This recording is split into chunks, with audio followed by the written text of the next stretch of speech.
सीमापुर नाम का एक छोटा सा शहर था। उसी शहर में किरण देवी नाम की एक बहुत ही गरीब औरत अपने बेटे कार्तिक के साथ रहती थी। कार्तिक पढ़ाई लिखाई में बहुत ही होशियार था।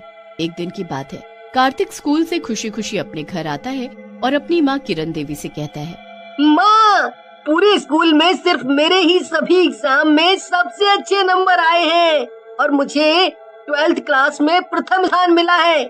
माँ, अब मुझे किसी ऐसे वैसे कॉलेज में पढ़ाई नहीं करनी, बल्कि अच्छे और बड़े कॉलेज में दाखिला लेना है। बेटा, तू तो जानता ही है कि तेरे पिताजी के मरने के बाद से हमारे घर के हालात काफी बिगड़ गए हैं और मैं फैक्ट्री में काम करके भी उतना नहीं कमा पाती कि तेरा बड़े कॉलेज में दाखिला करा सकूं। पर तू चिंता मत कर, मैं दिन रात मेहनत करके कुछ न कुछ तो इंतजाम कर ही लूंगी कि तेरा बड़े कॉलेज में दाखिला हो सके। माँ, अब आपका बेटा छोटा नहीं रहा है, जवान हो गया है, इसीलिए मैं भी आपके साथ फैक्ट्री में काम करने चलूंगा और जब कॉलेज में मेरा एडमिशन हो जाएगा तब मैं पढ़ाई भी कर लूंगा। ऐसा बोलकर कार्तिक भी अपनी माँ के साथ फैक्ट्री में काम करने के लिए चल देता है। तभी कार्तिक देखता है कि फैक्ट्री का मालिक सभी मजदूरों की तनख्वाह का हिसाब लगा रहा है और उन्हें उनकी तनख्वाह के कम पैसे उनके हाथ में थमा रहा है। कार्तिक मालिक के पास जाता है और बोलता है, मालिक, आपने बिरजू काका को उनकी तनख्वाह के बस 10,000 रुपए ही दिए हैं, जबकि 30 दिन के हिसाब से उनके 15,000 रुपए बनते हैं। अरे ओ कार्तिक बेटा, ज्यादा हिसाब किताब मने ना समझा तू और चुपचाप जाकर साइड में खड़ा हो ले, हैं? नहीं तो थारे लिए सही ना होवेगा। फिर मालिक एक एक करके सभी मजदूरों को उनकी तनख्वाह के कम पैसे उनके हाथ में थमा देता है और इसी तरह कार्तिक की माँ को भी मालिक उसकी तनख्वाह के बस 12,000 रुपए ही देता है। ये सब देखकर कार्तिक को बहुत गुस्सा आता है। वो सभी मजदूरों के पास जाता है और बोलता है, आप सब मजदूर ये क्या कर रहे हो? अरे, मैंने खुद खड़े होकर देखा है और हिसाब लगाया है कि ये मालिक तुम लोगों के साथ धोखा कर रहा है। तुम सभी को तनख्वाह के कम पैसे दे रहा है और माँ, आपके तो महीने के 20,000 रुपए बनते हैं और उसने आपको 12,000 रुपए हाथ में थमा दिए। अरे बेटा, अब हम लोग कर भी क्या सकते हैं? अरे, अब हम लोगों को हिसाब किताब तो करना आता नहीं है, इसीलिए मालिक जितना पैसा दे देते हैं हम उतना पैसा रख लेते हैं। एक तो बेटा हम लोग गरीब हैं, ऊपर से अनपढ़ भी, इसीलिए हम लोग अपने हक के लिए किसी से लड़ भी नहीं सकते। तभी वहाँ मालिक आ जाता है। अरे क्या बात है कार्तिक, हैं? तुम जरा पढ़ लिख क्या गए हो तो मेरे मजदूरों को मेरे खिलाफ भड़काओगे? अगर तूने ऐसा वैसा कुछ भी कराया ना तो तेरी खैर ना है। चल अब अपनी माँ को लेकर निकल जा मेरी फैक्ट्री से और फिर कभी मन ने अपनी शक्ल मत दिखा दिए, समझा? मालिक, एक तो आप गरीबों को लूटते हो और मुझे धमकी देते हो। तुम्हारी तो मैं पुलिस में कंप्लेंट करूंगा, कंप्लेंट। ऐसा बोलकर कार्तिक अपनी माँ के साथ अपने घर चला जाता है और माँ को घर छोड़कर पुलिस स्टेशन जाने लगता है कि तभी मालिक अपनी कार में बैठकर कार्तिक का पीछा करते हैं और मौका देखते ही कार्तिक का अपनी कार से एक्सीडेंट करके भाग निकलता है और अपने घर जाकर मन ही मन बोलता है, बड़ा है पुलिस को मारी कंप्लेंट करने वाला। अब ना रहेगा कार्तिक और ना होगी मारी कंप्लेंट। एक्सीडेंट होने से कार्तिक की मौत हो जाती है और वो एक डरावना भूत बन जाता है। कार्तिक की मौत की खबर सुनते ही कार्तिक की माँ को दिल का दौरा पड़ता है और वो भी उसी वक्त अपना दम तोड़ देती है। मेरी माँ भी ये दुनिया छोड़कर चली गई। बेचारी दिन रात मुझे पढ़ाने के लिए मेहनत किया करती थी। काश मेरी माँ भी पढ़ी लिखी होती तो आज उसे ये दिन न देखना पड़ता। पूरी जिंदगी फैक्ट्री में काम करके गरीबी में ना बितानी पड़ती। ऐसा बोलकर भूत वहाँ से चला जाता है। भूत एक मार्केट में जाता है और देखता है कि एक आदमी भीख मांग रहा है। उसी के पास एक औरत ने सब्जी का ठेला लगाया हुआ है। भूत गायब होकर उस सब्जी वाली के पास जाकर खड़ा हो जाता है। तभी उस सब्जी वाली के पास एक आदमी ओ सब्जी वाली, मुझे 1 किलो भिंडी, 1 किलो आलू और प्याज, टमाटर और खीरा तो देना जरा। सब्जी वाली जल्दी से सारी सब्जी तौलकर उस आदमी को देती है और सब्जी के पैसे जोड़ने लगती है।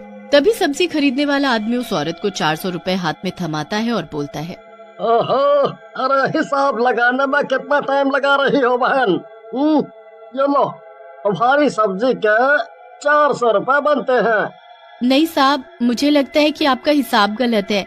मेरी सब्जी तो 500 रुपए की हुई है। ओ, हिसाब लगाना आता नहीं और मुझे बोलती है कि मैं तुझे कम पैसे दे रहा हूँ।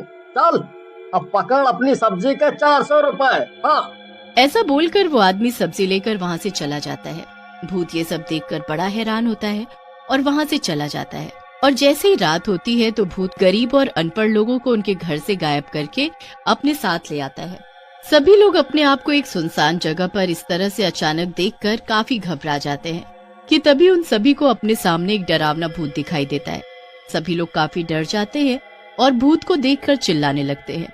भूत उन सभी से कहता है, तुम सभी को मुझसे डरने की कोई जरूरत नहीं है, क्योंकि मैं तुम्हें कोई नुकसान नहीं पहुंचाऊंगा, बल्कि मैं तो तुम सभी को शिक्षा देना चाहता हूं, क्योंकि आज दिन भर में मैंने देखा कि किस तरह से लोग तुम्हारी गरीबी और अनपढ़ होने का फायदा उठाते हैं। भूत एक भिखारी के पास जाकर खड़ा होता है और बोलता है, तुम भीख क्यों मांगते हो? अरे भूत भाई, अगर हम भीख नहीं मांगेंगे तो अपना पेट कैसे भर पाएंगे? अब हम पढ़े लिखे तो है नहीं और ना ही हमारा कोई घर बार है, तो आप ही बताओ कि भीख ना मांगे तो क्या करें जिससे हम अपना पेट भर सकें? तुम्हारे हाथ पैर सही सलामत है, तुम कोई काम धंधा कर सकते हो, बस कमी है कि तुम अनपढ़ हो। पर आज से मैं तुम सभी को पढ़ाऊंगा ताकि तुम गरीबी से ऊपर उठ सको और अपने हक के पूरे पैसे तुम्हें मिल सके। भिखारी और बाकी सभी लोग भूत की बात सुनकर काफी खुश हो जाते हैं। तभी सब्जी वाली मीना भूत से कहती है, हम सभी आपसे पढ़ने के लिए तैयार हैं। फिर क्या था, भूत उन सभी को रात में पढ़ाने लगता है।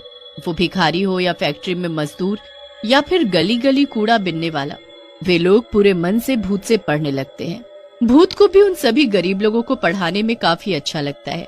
फिर रोज रात को कुछ घंटे भूत सभी गरीबों को पढ़ाने लगता है। इस तरह सभी गरीब लोगों को पढ़ाते हुए भूत को कुछ समय बीत जाता है। तभी एक रोज मीना सब्जी वाली भूत से बोलती है, भूत जी, आपने हम गरीबों को पढ़ाकर हम पर बहुत उपकार किया है।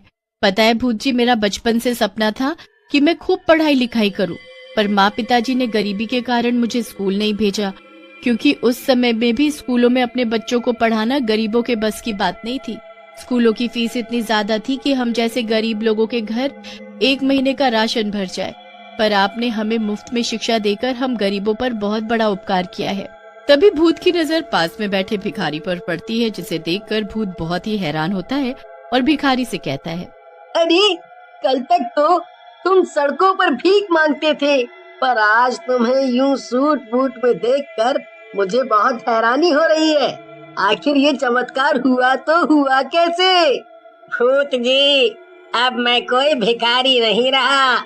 अब मेरे पास एक बड़ी कार और अपना एक आलीशान घर भी है, और ये सब आपके मुझे समझाने और पढ़ाने लिखाने की वजह से ही पॉसिबल हुआ है। ये तो बहुत ही अच्छी बात है। अब लगता है तुम सभी को पढ़ा लिखा कर मेरी आत्मा को भी शांति मिल जाएगी। भूत जी, शांति तो आपको तभी मिलेगी जब आप हमारी फैक्ट्री के मालिक शिवादास यादव से अपनी मौत का बदला ले लोगे। हाँ, ये क्या बोल रहे हो तुम? मुझे उस शिवादास यादव ने मारा है जिसकी फैक्ट्री में मेरी माँ काम किया करती थी? जी भूत जी, एक दिन हमने मालिक को किसी से बात करते सुना था कि उन्होंने कैसे अपनी कार से कार्तिक को कुचल कर मार डाला। भूत गुस्से से लाल पीला हो जाता है और बोलता है, उस मालिक के बच्चे को तो मैं जिंदा नहीं छोड़ूंगा। भूत मास्टर जी, ये लो मेरी कार की चाबी और उसे मेरी कार से उसी तरह कुचल देना जैसे उसने आपको कुचल दिया था। ऐसा बोलकर भूत भिखारी की कार लेकर जाता है और मौका देखकर फैक्ट्री के मालिक को अपनी कार से उसी तरह से कुचल देता है जैसे मालिक ने उसे अपनी कार से कुचला था। मालिक की मौत से भूत की आत्मा को भी शांति मिल जाती